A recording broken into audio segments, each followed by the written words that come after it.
Have you ever found yourself spending weeks writing an essay, painstakingly including everything you know, only to be disappointed by your grade? What could have gone wrong? You wrote down everything that was talked about in class.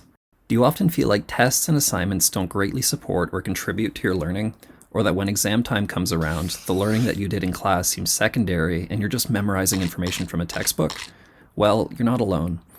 Studies have shown that regardless of the mode of delivery and the teaching method used, students will base their decisions around learning depending on how they're graded as opposed to how they're being taught.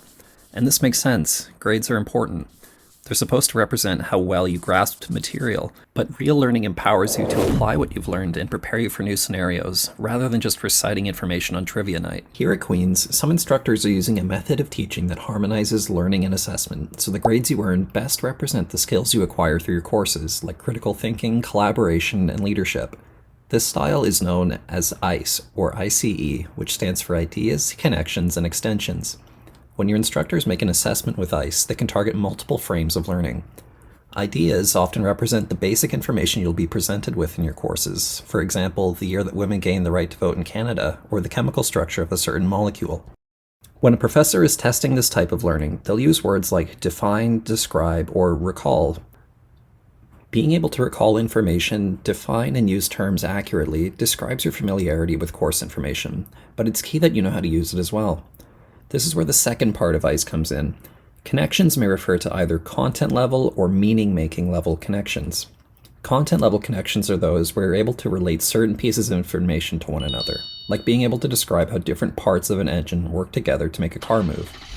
Meaning making level connections are more personal and happen when you can relate your own knowledge and experience to something new, helping you to remember and understand this new information more deeply. When an instructor is testing this type of learning, they'll use words like relate, compare, or infer.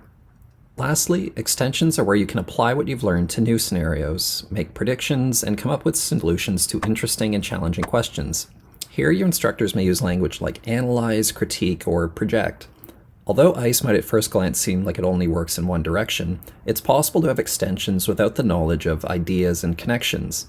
For example, you can create music with the guitar or piano without necessarily knowing a bunch of music theory or even how to read music. As we've hinted at here, ICE can be used in any subject, be it quantitative or qualitative, and is very useful for figuring out your strengths and areas to improve as a learner.